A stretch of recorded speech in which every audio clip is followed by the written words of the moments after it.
Hello, and thank you for watching Access Asia on France 24. I'm Shona Bhattacharya. Thanks so much for tuning in. All aboard! India's railway system is recruiting this June, and millions have already applied.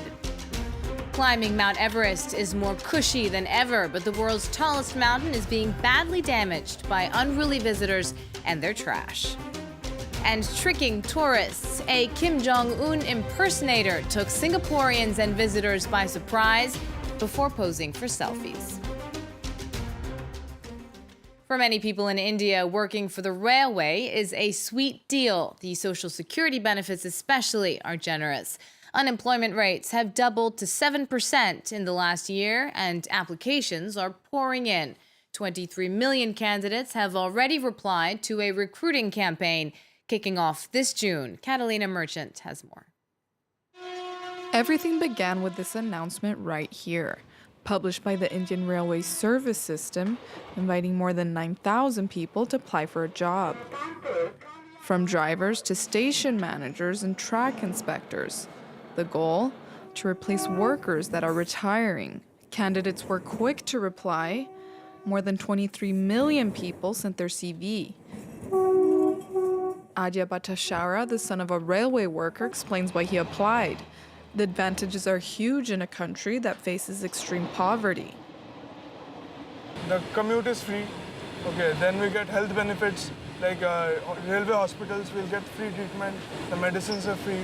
Okay, then we have retirement after post-retirement benefits. Okay, so and the salary, monthly salary and the pay is quite high. What makes it so appealing is the guarantee of a job for life in one of the largest enterprises in the world. The Indian Railways transport almost 23 million passengers per day, 8,000 stations, 1 million kilometers of train tracks, an all-powerful institution. But joining the team is not that simple.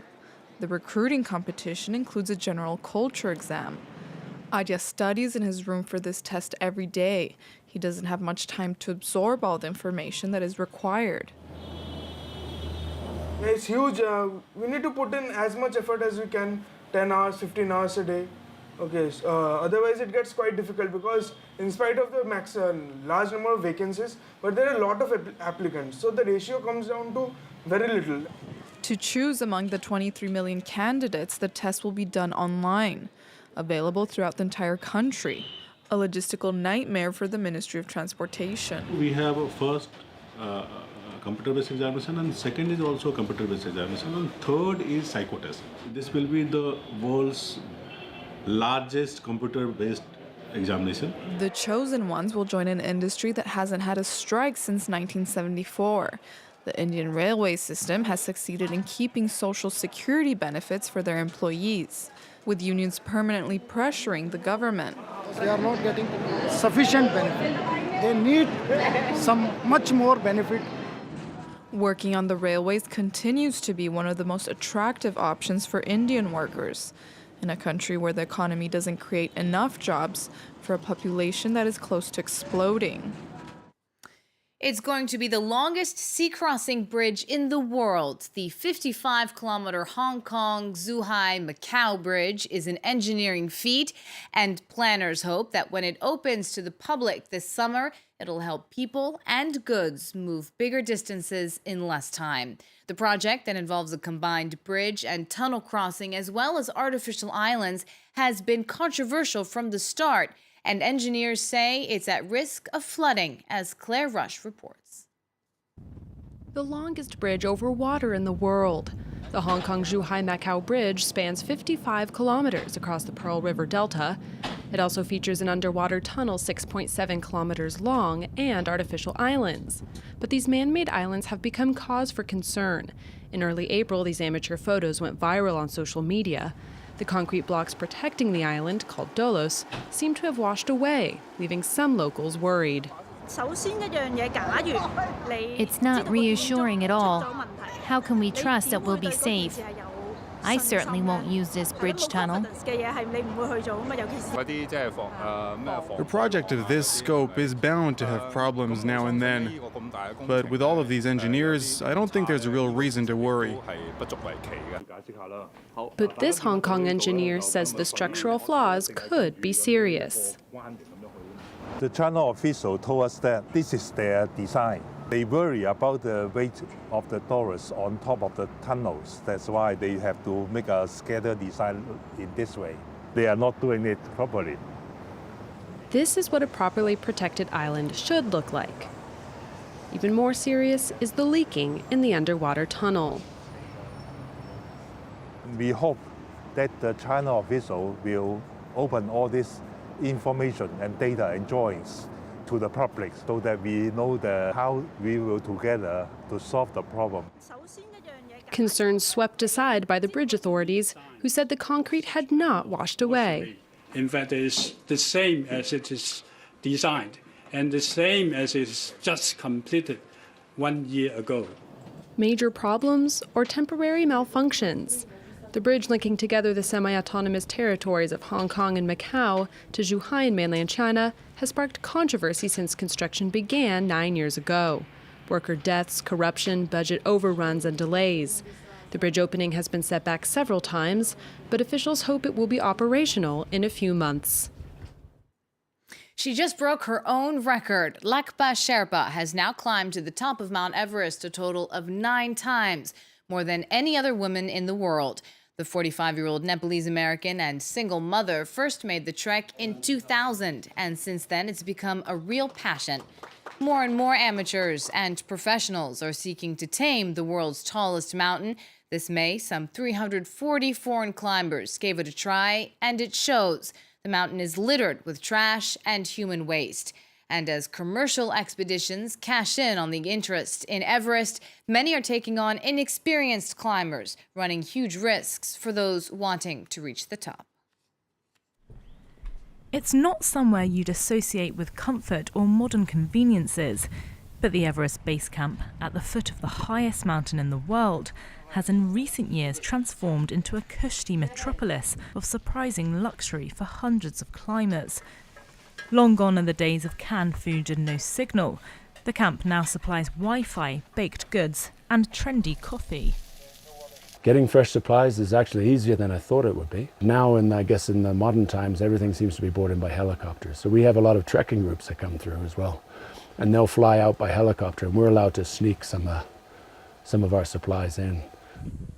More and more tents pop up here as increasing numbers of climbers have a go at reaching the top of the world, with the figure doubling in the last decade.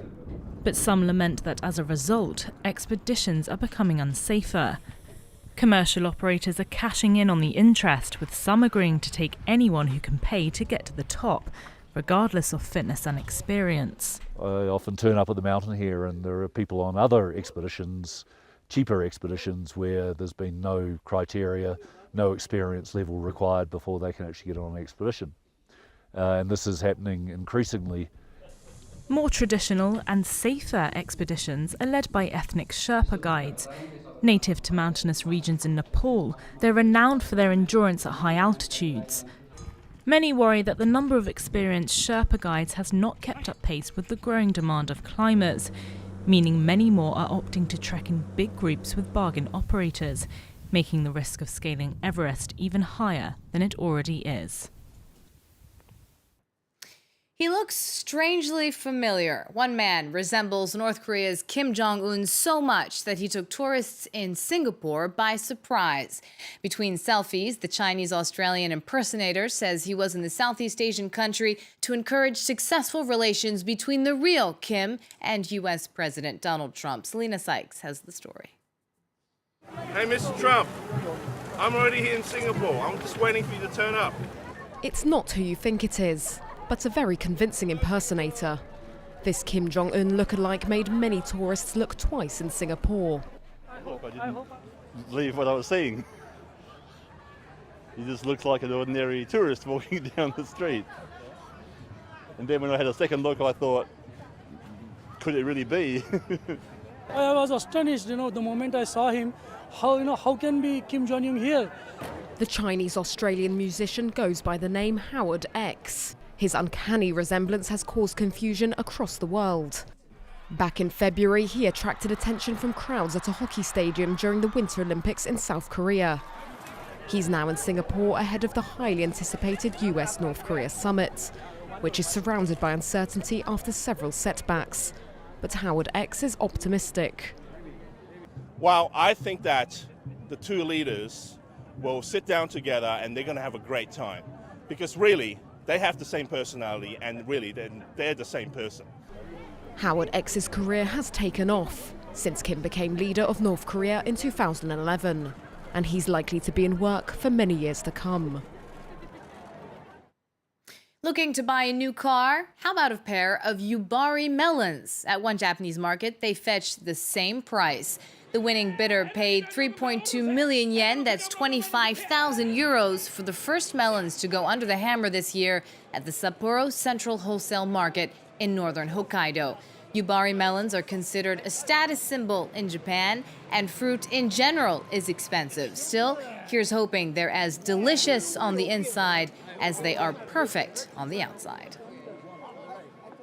Thanks for watching Access Asia. There's more news coming up on France 24. Do stay with us.